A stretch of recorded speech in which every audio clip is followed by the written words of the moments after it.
Hey everybody, I hope you are all doing well. I have to report another virus has struck China, and it's not the coronavirus. It is called the hantavirus. Let's get into this story. I'm sure you guys are wondering what the hell I'm talking about. Let's get into this.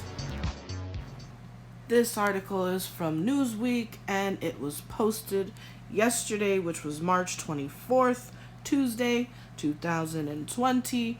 And it says, what is hantavirus? Man in China tests positive after dying of infection. So the hantavirus has struck in China.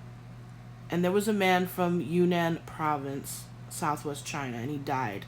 Okay, he was traveling to Shandong province in the east, and basically he did not last too long. He didn't make it.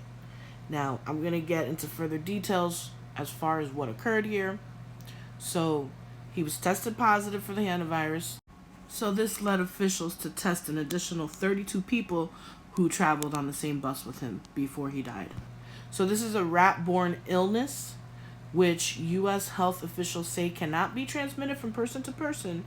It is typically passed to patients when they breathe in air contaminated with the virus through rodent droppings. So here's a little diagram of how exactly this can happen. More rain equals more food. It brings in more mice. And because of more mice, there's going to be more poop all over the place. And because of this poop, people go around cleaning it. And as they're cleaning it, the particles from the poop happen to blow in the wind. They get in the air. You inhale it. And guess what? You catch the hantavirus. Okay?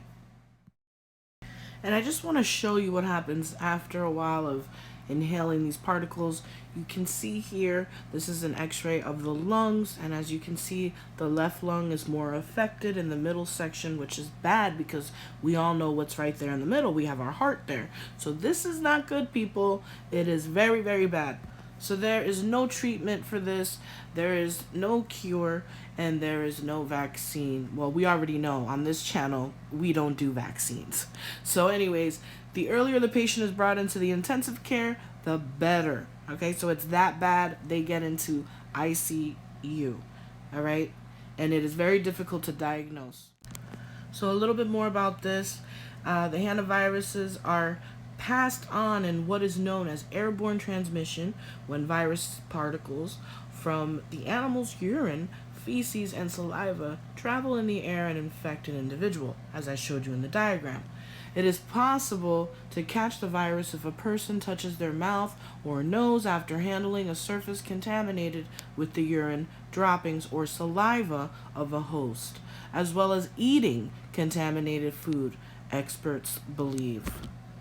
This is just another perfect example of why you shouldn't be placing your dirty fingers, your dirty hands all over your face. You shouldn't do it. There's too many viruses going around lately. Let's keep reading. New world hantaviruses in the Americas can develop what is known as hantavirus pulmonary syndrome, HPS, while the old world type found in Europe or Asia can trigger hemorrhagic fever with renal syndrome, HFRS. It is not clear whether the man developed either of these conditions. The symptoms of potentially deadly HPS include fatigue, fever, and muscle aches, particularly in the thighs, back, hips, and less often the shoulders. A person may also feel dizzy, have a headache, chills, as well as vomit, and experience diarrhea and stomach pain. Between 4 to 10 days after the first phase, a person can develop shortness of breath, a cough, and their lungs may fill up with fluid, as I showed you in the x-ray before. Of those who get the condition, 38% die.